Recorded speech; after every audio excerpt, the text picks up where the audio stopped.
Welcome in, everybody, to Wednesday's edition of Birds 365. It's 8 a.m., and that means it's Birds 365 time. Johnny Mac, before we get into some of the Eagles news, A.J. Brown signed yesterday. Some great quotes coming out of A.J. Brown. Shout out to the Sixers fans in the chat box. Crazy game last night. Tyrese Maxey saves the day, and the Sixers live to see another day. Yeah, boy, Joel should be sending flowers to Tyrese Maxey because Yes, that was going to be ugly if it ended the way it was going. 9 turnovers for the big guy again in an elimination situation. I mean, come on. What is going on here, Xander? I mean, you need creators to close games. Why is it so hard for the Philadelphia 76ers to understand that? This goes back to Kobe and Shaq. This is my pet peeve, like 3-4 defenses versus 4-3. They don't even play them anymore. This is like my pet peeve. We got to pretend it's back in the era of Wilt Chamberlain. It isn't. And the Sixers keep pounding the ball. Who's just to this guy who's just giving it away until it's so desperate. They need Maxey to just hit 35 footers. Yeah, logo threes to keep the season alive. I'm like, and by the way, people would have murdered Doc Rivers for doing that and keep pounding his head against the wall. I mean, somebody's got to get to that guy, Joel Embiid, and say, look, dude, it's your job to get him to the fourth quarter, get him close, and then it's got to be Maxey. You got to set screens. You got to be number 2. It's got to be Maxey to close games. It's so obvious to me, and it has been for years. Whether it was Harden, I don't care if people hate Harden. My point is that's how you have to win games in the NBA. I've been pretty unimpressed, honestly, with Nick Nurse. I thought he was going to be a big jump up in the head coach, but I haven't been too impressed. They're running the same style of offense all through Embiid. But boy, Tyrese Maxey, he can play. They got to shift and start to play through that guy because that's a money. Well, at least if it's close down the stretch, you have to on those pick and rolls. It's got to be Maxey creating. And you tweeted it out too. I mean, the guy goes 50 something minutes last night, full steam, running full steam. So pretty impressive stuff for Tyrese Maxey. I want to thank everybody for checking in this morning. All our guys in the chat box, Dave, Orlando, Twiz, we appreciate you all being here. Don't forget to like the show, subscribe the show, and share the show. A like on Birds 365 means that more people, more Eagles fans will see Birds 365, and I believe every Eagles fan should watch Birds 365. So we appreciate you doing that. Johnny Mac, A.J. Brown, the star wide receiver for the Philadelphia Eagles, signs his deal. Meets with the media yesterday. Some pretty great quotes coming out of AJ. AJ declares, "I'm home." What'd you take away from AJ Brown's press conference? Some of the commentary, and what he had to say yesterday. Yeah, I mean, it's one of those things where I'm glad it's over because there was that weird. I don't even know how to describe it, I don't even. A lot of people want to criticize WIP. I don't even want to criticize WIP because it's one of those stupid polls that they put up on social media, which is just to drive engagement. They're not supposed to be serious. And, certainly nobody looked at the cap ramifications when the intern put up the poll and said about trading A.J. Brown. And all of a sudden it took off from there and to the point where national shows were talking about it. Kay Adams asked AJ specifically about it. And it's like, what is going on here? And it became this overblown nonsense, to put it better than anything else. Now, in a different era where the cap didn't go up $30 million and it wasn't projected to go up multiple tens of millions more in the upcoming seasons. Yeah. And under the previous TV deal, you probably would have had to make a decision long-term about Devontae Smith versus AJ Brown. So I get why people. Yeah, that's where I think it was reasonable. Not this year, but next year, where Devontae's extended, and then you start to wonder, are they going to be able to keep two, Yeah, big and money that wide that receivers? part's legitimate, wondering about that kind of stuff because Right. it had people haven't seen the changes yet with the spiking of the cap and how you'll be able to do more things. So that part of it was more legitimate and wondering about that a year down the line, as you mentioned, if the Eagles didn't work something out. And, I'm glad they did. I'm surprised they did because it's 3 years early. You rarely see extensions this early, but that's the way the Eagles do business. They've been doing it all off season.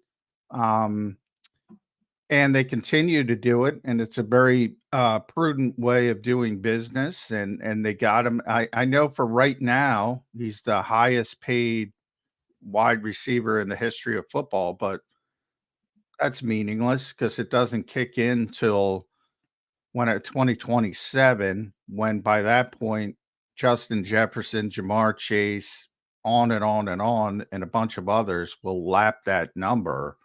So it's a very cost-effective deal for the Eagles for that type of player when you add in that, by getting it done early, and he was willing to do it early. So, he left some money on the table, and I Yeah. asked him that Both wide receivers left money on the Yeah, table.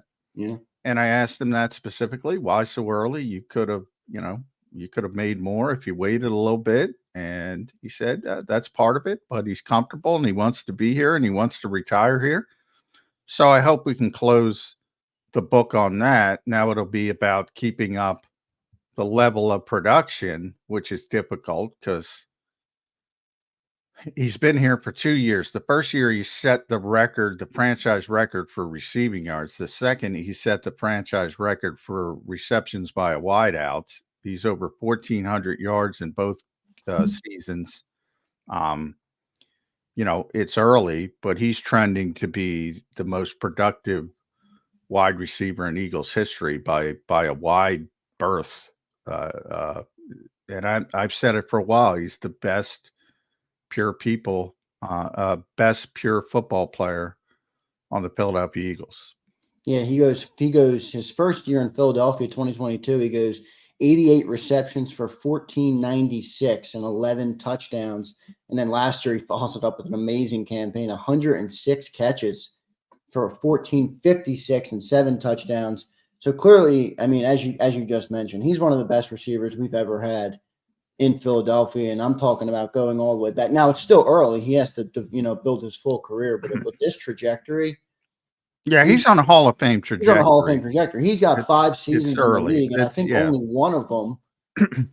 He's got 5 seasons. Only one of them he was under 1,000 yards, and that was in 2021 when he missed a couple. He missed, I think, 4 games that year, Yeah. and he put up 870 yards. So And it's a different era. I'm not yeah, going to compare, it's easy to put up numbers in this era versus the era of Tommy McDonald, for instance. So I'm not going to go back to that or Hall of Fame players from years ago because the game has completely changed. So, but if you judged him amongst his peers in this generation, he's a top 5 receiver. And that's pretty good to be in the conversation with those guys I mentioned: Jefferson, Chase, Tyreek Hill, maybe CD Lamb, a couple others, Devontae Adams. He's in that conversation. yeah, he's right there. It's pretty crazy, John, to think about.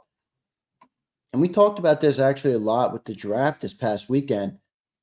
The wide receivers in Philadelphia we have right now compared to what we have, and I'm talking about more recent years post T.O., post all those.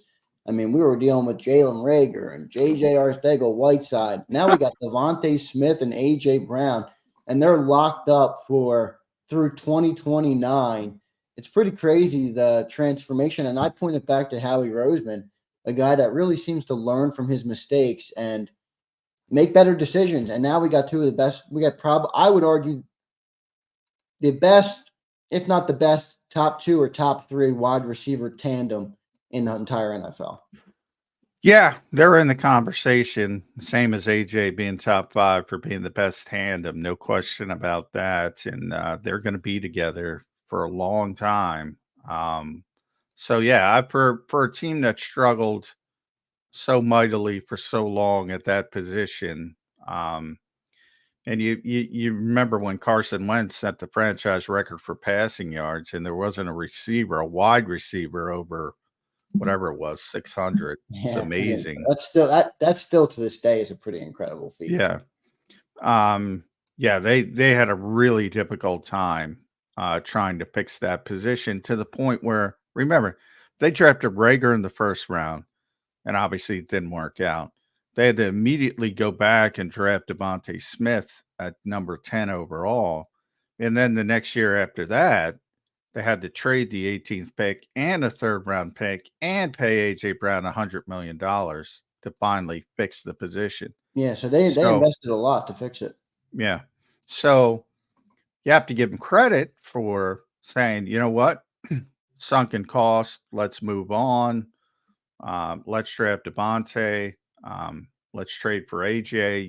You don't settle because Devontae had a very good rookie season, but you also said, you still Quez Watkins was your number 2 receiver.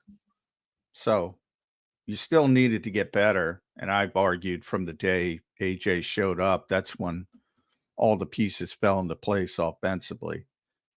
Because Devontae as a number 1A, probably not top 10, but as a number 2,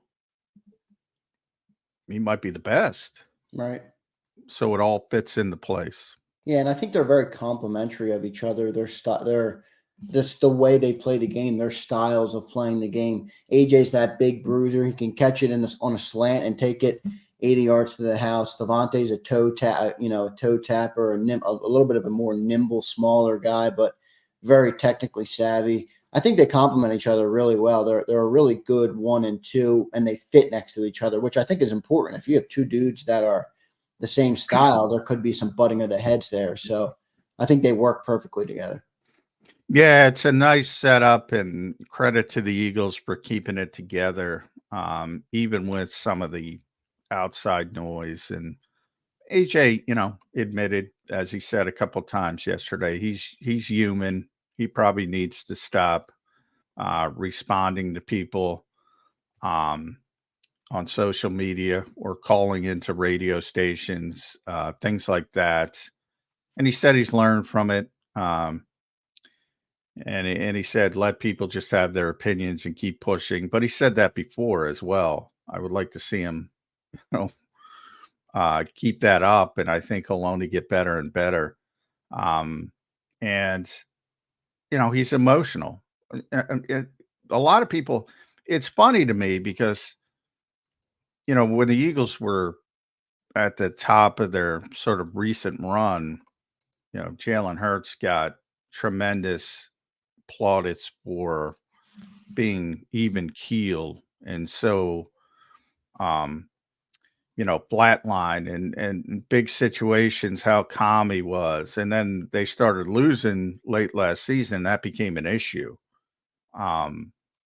With AJ, he's a very emotional guy on the sidelines. And when he does show that emotion, especially when they lose, it becomes a bigger thing than it really is. Just frustration from a competitor in a high leverage moment, which you see in sports all the time and is not even rare in sports. I mean, sometimes I wonder if Tom Brady had one of his dust ups in Philadelphia, what would have happened? Yeah, it's true. Yeah. So, people would take the baton and overblow that. And as I said, he's a team captain. His teammates voted him a captain. That's not, some teams decree captains. So he's well liked. Nick Sirianni calls him the best person on the team. I don't know. For whatever reason, people didn't believe it. Hopefully they believe it now. The organization doesn't have a problem with him. They never did. And he's signed. And that John, should be how much that do you should be the think end of it. How much do you think the outside noise played into a decision like this? I like to think not much. You know, he's obviously a highly productive wide receiver, but it is 2 years away. They didn't have to extend him right now.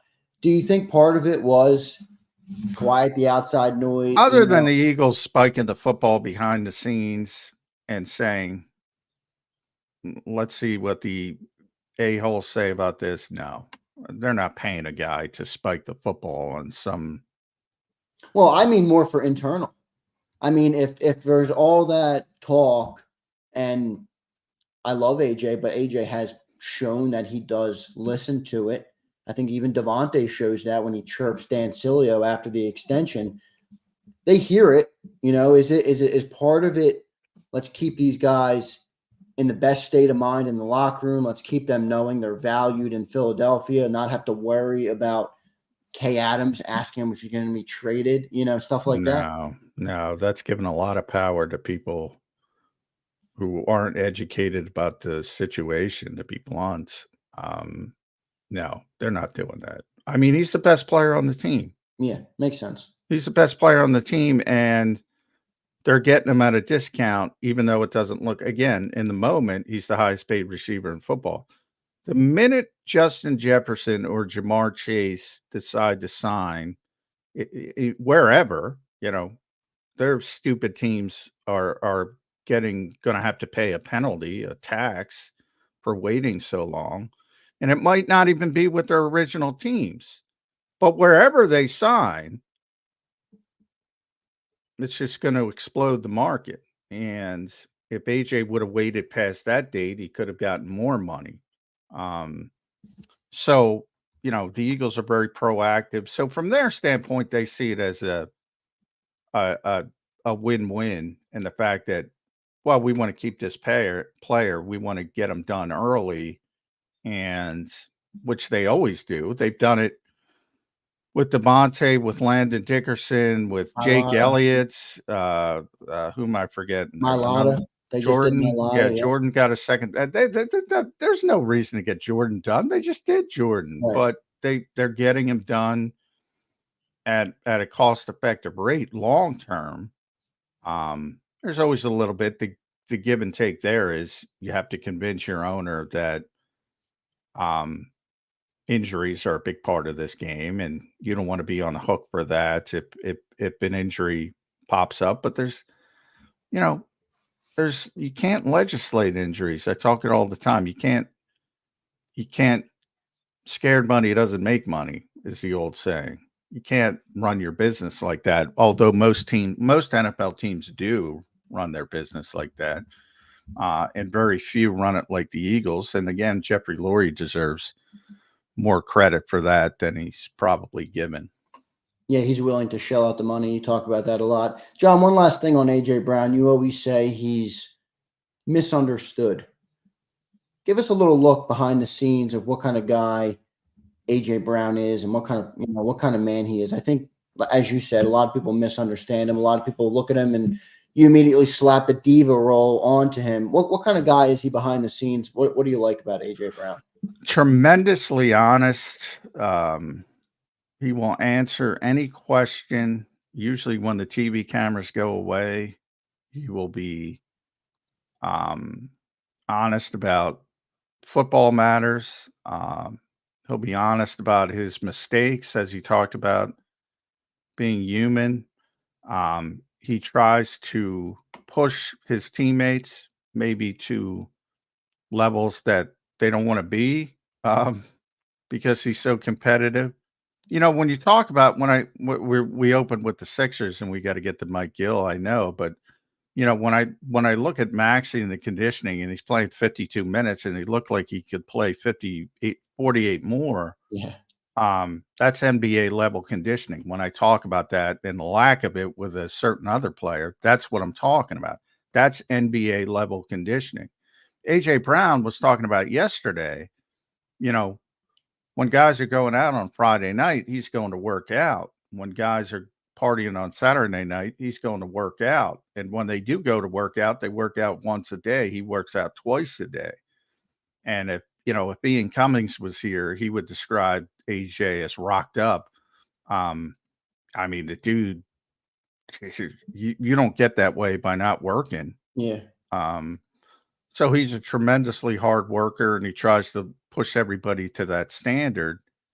But there's a reason why top 5 players are top 5 players, and they generally have a better work ethic than most everybody else, generally. Yeah, so good stuff from AJ Brown. He gets the deal done, and pretty good comments yesterday, declaring he wants to retire in Philadelphia. So pretty cool to hear from the star wide receiver. We got a good show planned. Coming up next is Mike Gill from 97.3 ESPN, great friend of the program. And then later on in hour number 2, Brandon Lee Gouton from Bleeding Green Nation. Again, I want to thank everybody for being here, for tuning in. I see everybody in the chat box. We appreciate you watching Birds 365. Don't forget to like the program. And on the other side of the break, we'll have Mike Gill from 97.3 ESPN. Stay tuned, everybody.